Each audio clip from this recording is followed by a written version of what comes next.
datang ke mesyuarat pemimpin-pemimpin ekonomi APEC 2020 yang dipengerusikan oleh Yang Amat Berhormat Tan Sri Muhyiddin Yassin, Perdana Menteri Malaysia dan pengerusi APEC 2020.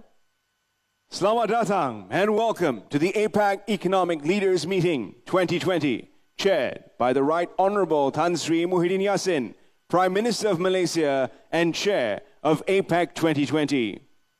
Before we proceed with the opening remarks, we would like you to enjoy a brief video showcasing beautiful Malaysia.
Your Majesty, honourable leaders and excellencies, it is my pleasure to now invite the Right Honourable Tan Sri Muhyiddin Yassin, Prime Minister of Malaysia and Chair of APEC 2020 to present the opening remarks.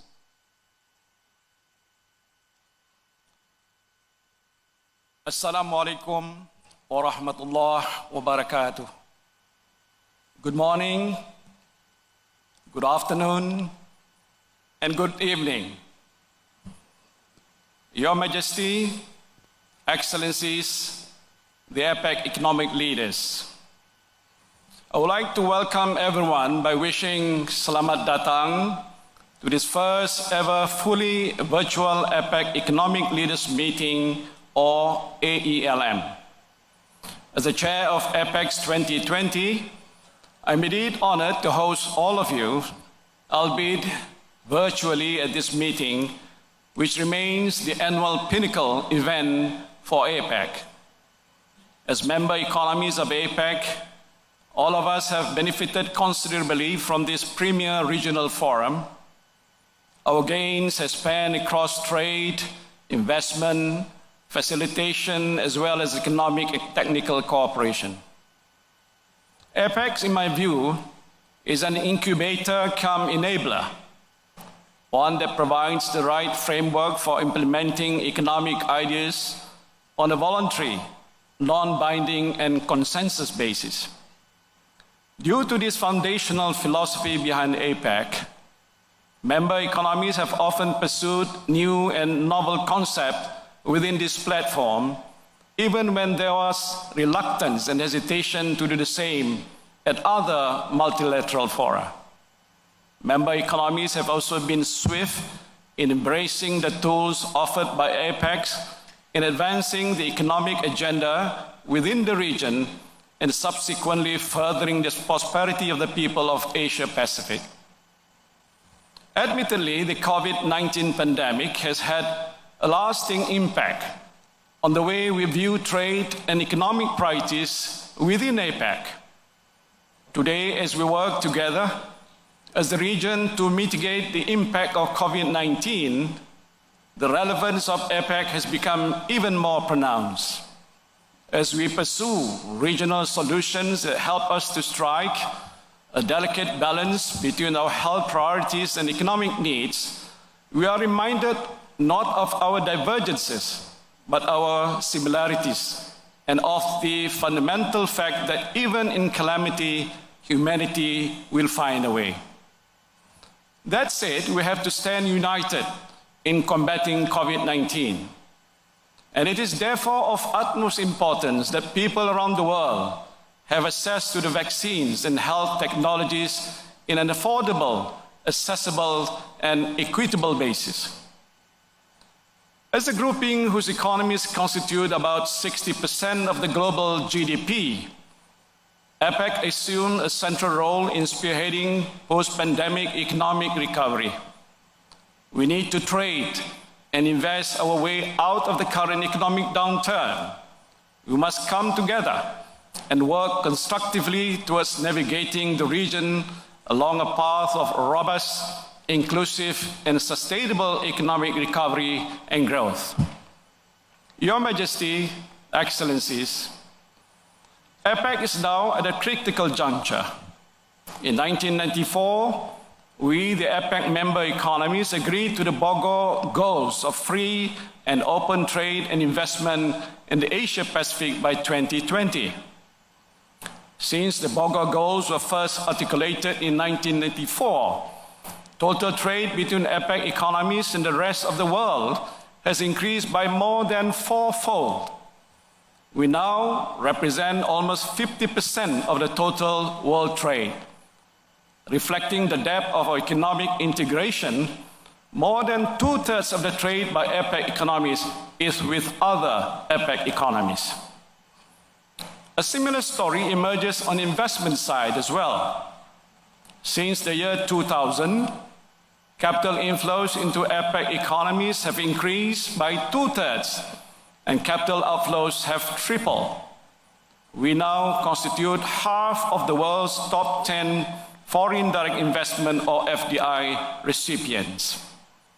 From a regional perspective, the World Bank's Doing Business database indicates that APEC has made strides towards elimination of non-tariff barriers too, by way of streamlining processes, reducing cost and time with regard to carrying out trade activities. These regulatory reforms have further enhanced the ease of doing business in APEC.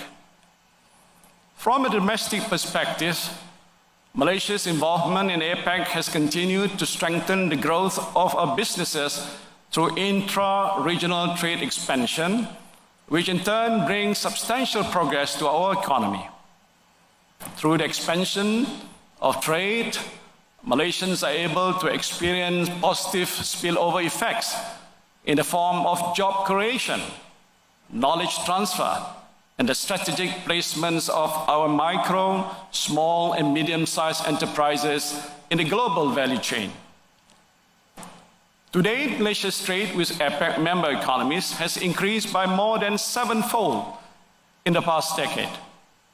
In 2019, APEC economies have collectively contributed 78% of Malaysia's total trade. Similarly, APEC economies as a grouping were the largest source of FDI into Malaysia, and this represents 91% of Malaysia's total FDI flows for the last year.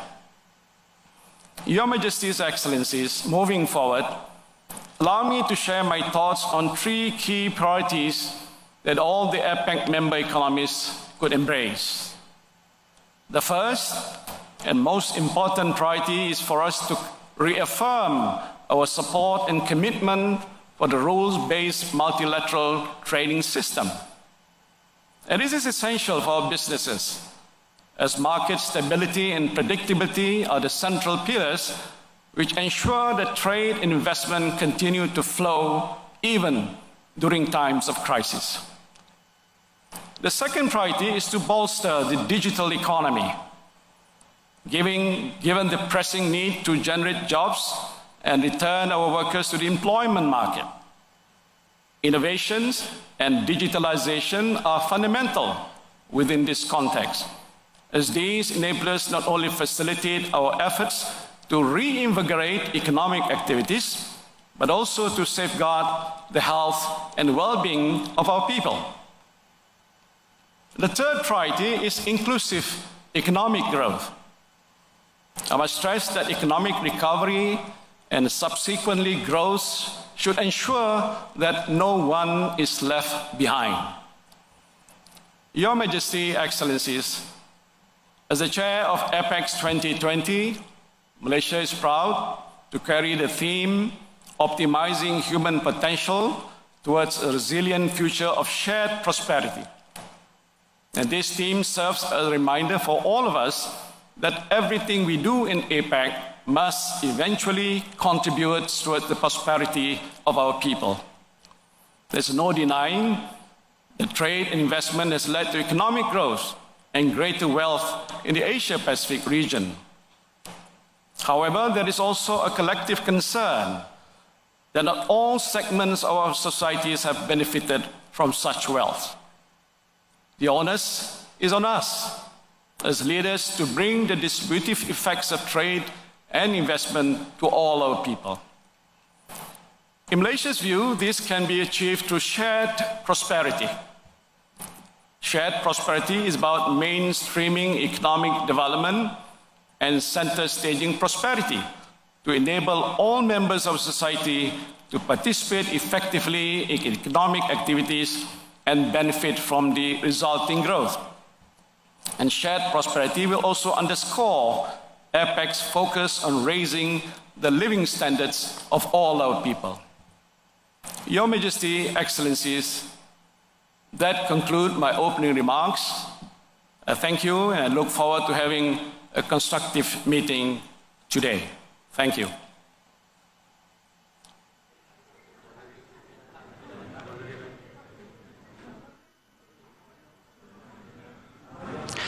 Baik, begitulah